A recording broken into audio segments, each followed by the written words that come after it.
Superintendent's comments. I'm gonna leave it for. In case they want to read it again.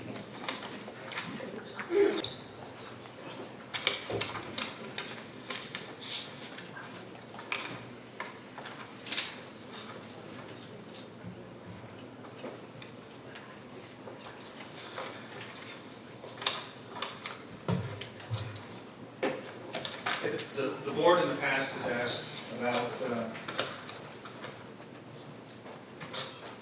had asked me to provide some clarifications, and in so doing, I just looked at some things that have been reoccurring comments, either via email or at the board meeting, and so I thought I'd run through these. They are rather lengthy, so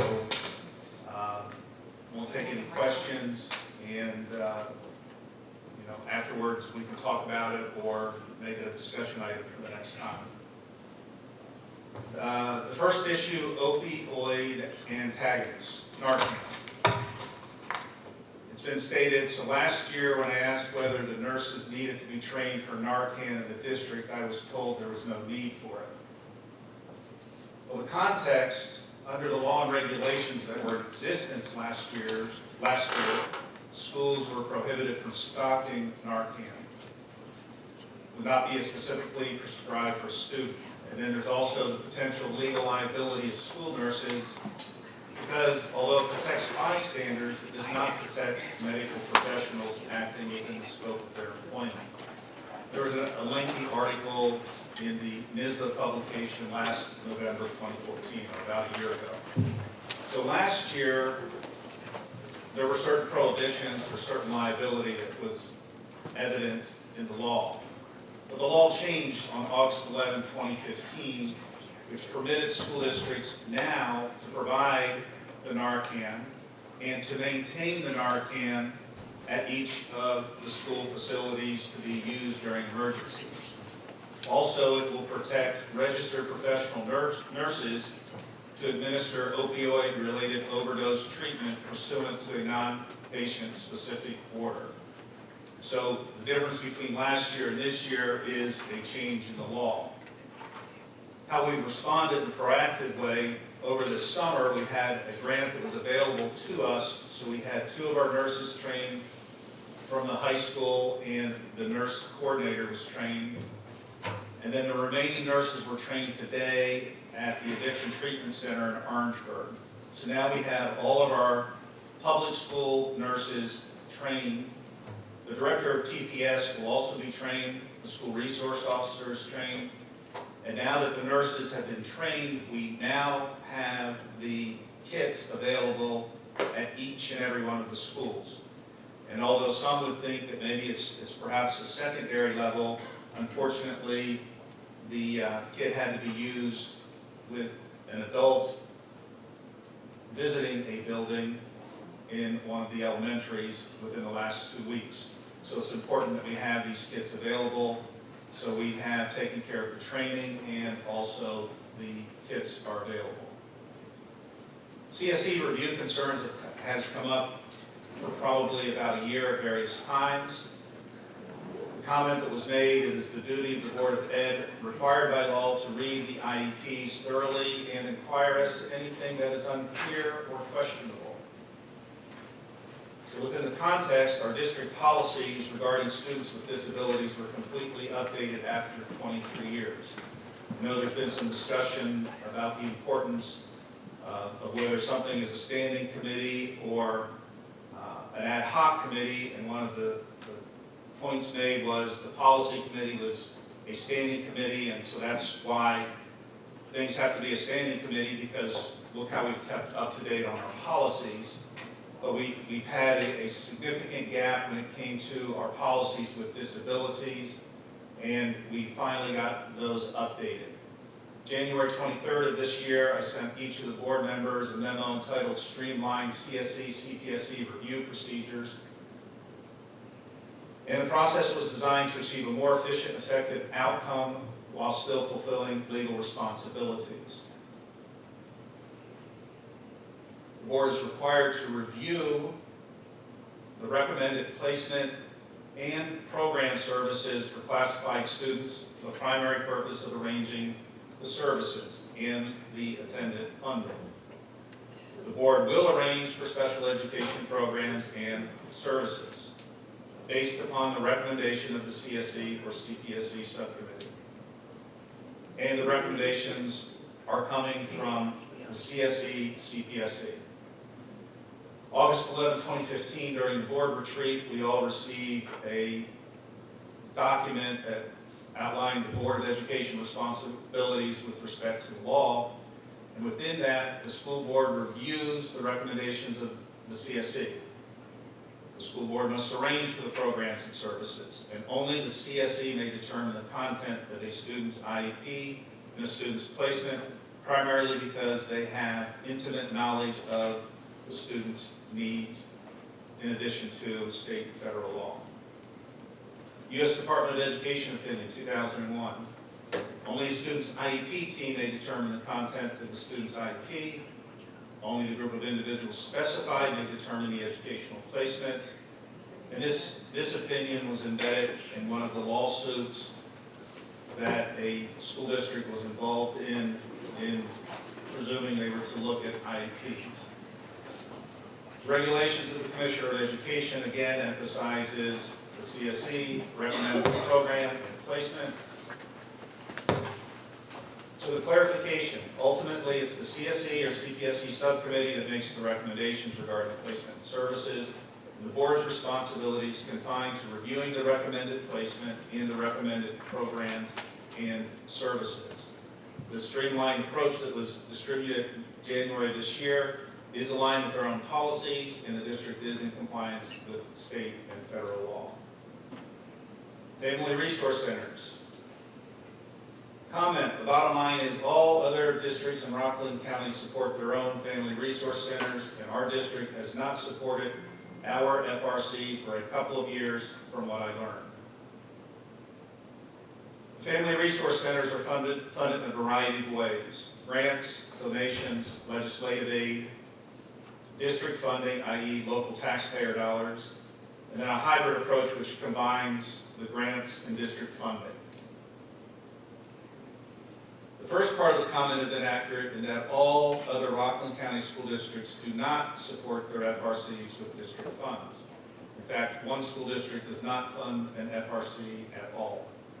The second part of the comment is also inaccurate in that our district has supported the FRC in each of the last couple of years and has in fact increased our portion of funding during that time. An additional comment, other FRCs in Rockland County are mostly funded by their districts, with grants and donations only partially supporting them. The comment is inaccurate. At least 2 other Rockland County school districts fully support their multiple FRCs entirely through grants. 3 Rockland County school districts use a hybrid approach, and only 1 school district funds their FRC mostly by district funds. And again, 1 school district does not fund an FRC at all. Our district's approach, we utilize a hybrid approach.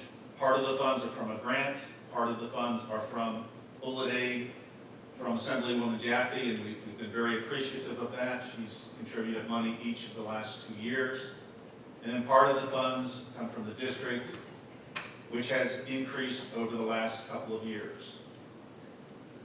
Here's Assemblywoman Jaffe's contributions for each of the last 2 years. And then, given the critical services the center provides a population in great need, of any support we can provide, how is our district assuring our FRC will be sustained in the likely event of the donation being unavailable next year? As stated previously, our district has increased the funding to our existing FRC, and we will recommend continuing to do so should the need also continue. We won't continue the funding if there's not a need, but if there is a need, and right now it is apparent that there is, we would recommend to the board that the funding continue. Additionally, we have been and will continue assessing the need to provide an additional FRC especially as our demographics continue to change. It is likely to be funded nearly entirely through grants. We heard Dr. Ivy talk at the last board meeting about the changing demographics at Montebello, and we have been looking very closely since the May-June timeframe about the possibility of adding an additional FRC on that campus due to those demographics, but it will likely be entirely funded through grants. Our district makes every effort to utilize the available grants to fund programs.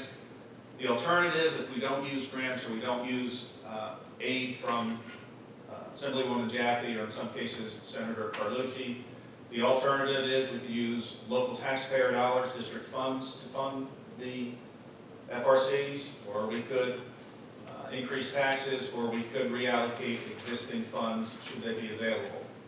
If the board wishes the district to discontinue the practice of using grant money, then please let us know as soon as possible so that we can ensure the concomitant tax increase is reflected in our district budget. Request for report. This comes up on a number of occasions. Sometimes it's requested and knowledge of it. Sometimes it is not reported, but the process. Here are the comments. I've requested a copy of the school board budget in general that I'm still waiting to get for quite some time, so please make a note of that. Board of Education 14-15 budget details, not limited to the conference training budget. I've requested repeatedly since July, and we should not wait till budget presentations in January to review. We should have ample time to look at it and discuss possible ways to improve. Context, I've not received a request pursuant to policy 2110.1. I have included a report based upon board member development expenditures for 14-15 pursuant to 25-21. Here's our policy.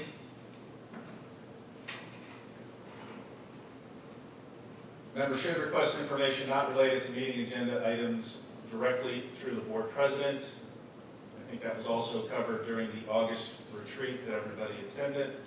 In the event the request requires a special report that will divert staff from priorities, the superintendent will notify the board president and the board of this fact.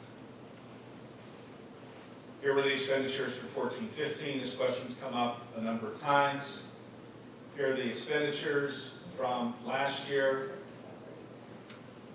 The budget was $8,000, as we can see at the top. These were the expenditures, NSBA, NSBA, other professional development opportunities. So we were over budget last year by roughly $3,300. The discussions back in June or July was to try to limit the NSBA convention cost to about $2,000.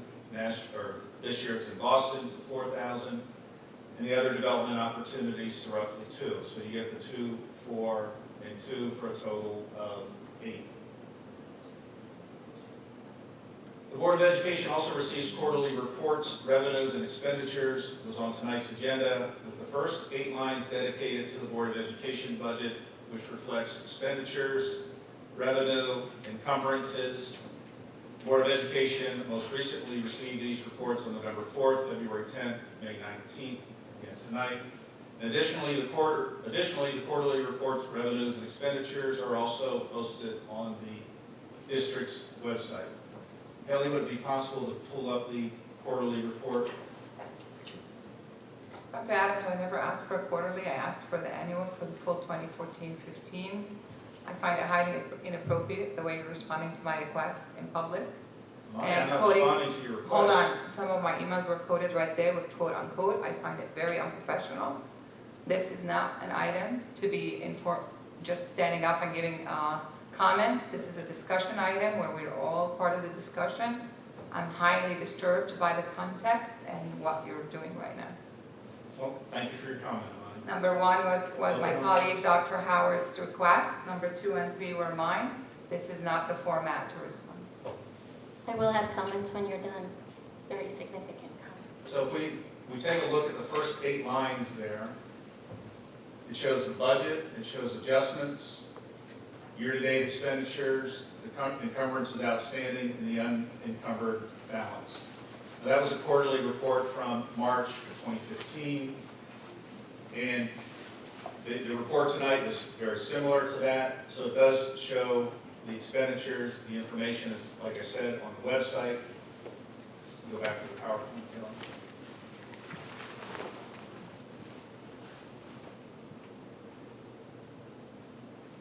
And it's on quarterly reports.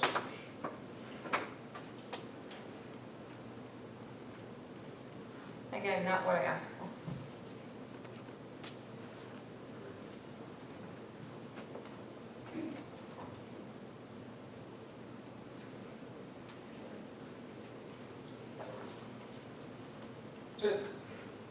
Right, so let me say something here. This show seems highly, first of all, inappropriate when all we've been asking for, Dr. Adams, is discussion. It's not a lecture, it's a collaboration, it's a discussion. And let me clarify, last year when I was asking about the Narcan and the heroin, it was because of the epidemic that's been going on all around us. And what I was reading in the board newspaper that we get, all I was asking for again was a discussion. All that information would have been awesome to discuss last year. And hopefully it appears as if this is, there we go. Hopefully everybody was able to hear me. So what I said to start again is that this show is highly inappropriate, that all we are asking for are discussions, collaboration. It is not impossible to do this. And I don't understand this mannerism of getting up and trying to intimidate is highly inappropriate. I just, in all my years, as an OBGYN resident, as a pediatric, as a neonatal fellow, I have never experienced anything quite like this, and it's really shameful that this is the example that we are providing for our community. Regarding the CSE, which was also my concern for the past several months since the new format took place in January. I've aired constant concerns about that. I was trying to have an amicable discussion about how we can conserve resources, not have to send those reports to the 2 board members that review them to their doorstep while there's nothing really to read and there's not much information there anymore. And how can we conserve public funds of a private courier driving to my home at the time and another board members, currently 2 other board members, if there's really not much substance there. I was not trying to perform duties that are not listed on the Board of Education list of responsibilities, and no one in NISBA disagreed with my concerns. And again, there would have been a much better format to discuss that one-on-one or as a board, privately or publicly, much better than the format that just took place when I've been waiting since January to have that conversation. And our board president promised that she would talk to you and come back with some answers, which I never received until this. Your presentation is not posted anywhere, so we prepare a response. And to put it under superintendent comments is highly inappropriate. It's not comments, it's a response as part of a discussion. We requested discussions. I really appreciate the information you put out there regarding family resource centers that I would have loved to receive. Again, as part of a discussion or a presentation where we have a back and forth conversation. Or send me an email saying, inaccurate, those districts are not paying for it, and I'll tell you what information I was able to gather myself. This is highly, highly unacceptable. Anything else? Okay, on that note, Chair will entertain a motion to adjourn the meeting. Teresa Monahan, second? Second. Mr. Long, we lost somebody? We have to step out of the record. I'm taking a vote, he needs to go back in. It doesn't have to go. All those in favor signify by saying aye. Aye. Okay, he's gone. Then, so moved. Teresa.